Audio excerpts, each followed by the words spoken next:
তিনি অনুগামী, আমি তো মালিক। আমি তো বলছি তুমি এটা করে দাও, ওইটা করে দাও। অর্ডার কে দেয়? যিনি মালিক তিনি অর্ডার দেন, তাই নয় কি? যিনি মালিক তিনি অর্ডার দেন, আর যিনি পরিষেবক তিনি ওই অর্ডার নিয়ে নিয়ে পালন করবেন। তাহলে ঈশ্বরই বলি, ভগবান বলি আর ঠাকুরই বলি, তিনি হচ্ছেন আমার পরিষেবক, আমি নই। আমি এই যে ভাব, এর থেকে দূর হওয়া দরকার। কারণ প্রার্থনা দুই রকম হয়, একটা হচ্ছে নিষ্কাম প্রার্থনা, একটা সকাম প্রার্থনা। আমার বাবা ভালো হয়ে যান, আমার মা ভালো হয়ে যাক, আমার পরিবারের ভালো হোক, আমার সন্তানের ভালো হোক, এই যে প্রার্থনা করছি এগুলো সব সকাম প্রার্থনা। আর আমি যেই বলবো এই ভাইয়ের ভালো হোক, ওই মায়ের ভালো হোক, ওই দাদার ভালো হোক, এই যে বলি, যার সাথে আমার রক্ত সম্পর্ক নেই, অথচ আমি তার জন্য প্রার্থনা জানাই, এই প্রার্থনা তখন পূরণ হয়।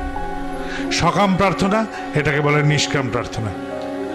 ঈশ্বর সকাম প্রার্থনা গ্রহণ করেন না, তিনি নিষ্কাম প্রার্থনা গ্রহণ করেন।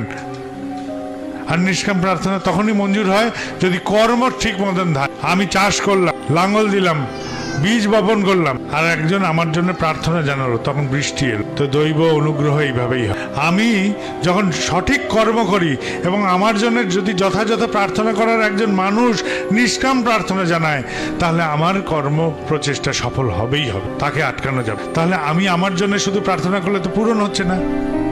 আমার জন্য প্রার্থনা করার একজন মানুষ দরকার, যিনি এই প্রার্থনাটা জানাতে পারেন, পরিবেশকে জানাতে পারেন যে হ্যাঁ বাবাইদার এই অসুবিধা হয়েছে, এটা করে দাও ঠাকুর। ভগবান ওই মানুষটার এই অসুবিধা হয়েছে, এটা করে দাও। এই যে প্রার্থনা জানাচ্ছেন, এই রকম বান্ধবতা তৈরি করতে হবে। তাহলে সমাজের সাথে এই বান্ধবতার সৃষ্টি করতে, যাতে আমার সাথে সমাজের এরকম বান্ধবতা হয়। কি করে আসতে পারে বান্ধবতা? যদি আমার সবচেয়ে প্রিয় জিনিস আমি দিই সমাজের কাছে, আমার সবচেয়ে প্রিয় যা তা যদি দিই, তবে বান্ধবতা চিরস্থায়ী। জীবনের শুরুতে আমার বাবা মা ছিলেন, জীবনের মধ্যভাগে আমার গৃহিণী থাকলেন, মধ্যভাগ থেকে অন্তভাগ, তাহলে কেউই চিরকাল থাকলো না। আমার অন্তভাগে কিন্তু আমার বাবা মা থাকেন না, তখন হয় গৃহিণী থাকে, নয় পরিবার থাকে। আর শুরুতে আমার গৃহিণীও থাকে না, আমার সন্তানরাও থাকে না, কেবল আমার বাবা মা থাকে। তাহলে চিরস্থায়ী কেউ থাকছে না আমার সাথে। তাহলে আপনজন কে, প্রিয়জন কে? শুরু থেকে শেষ অবধি একজনই অন্তর জগতে দেখতে যদি পারি, ঈশ্বরকে যখন থেকে ধরি, তিনি আমার প্রথম থেকে শেষ অবধি একইভাবে নিরবিচ্ছিন্নভাবে যুক্ত থাকেন।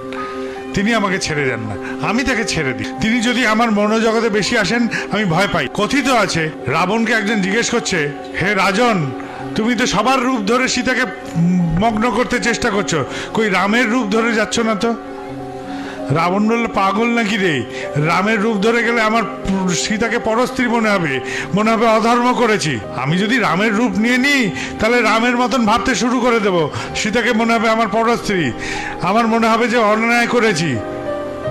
তাই আমি রামের রূপ ধরবো না, আমি সব রূপ ধরবো, কিন্তু রামের রূপ ধরবো না। আমাদের অবস্থা সেরকম।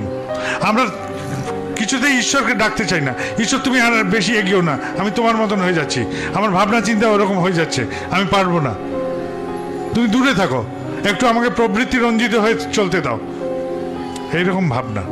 তাই আমার সম্পূর্ণভাবে পাই না।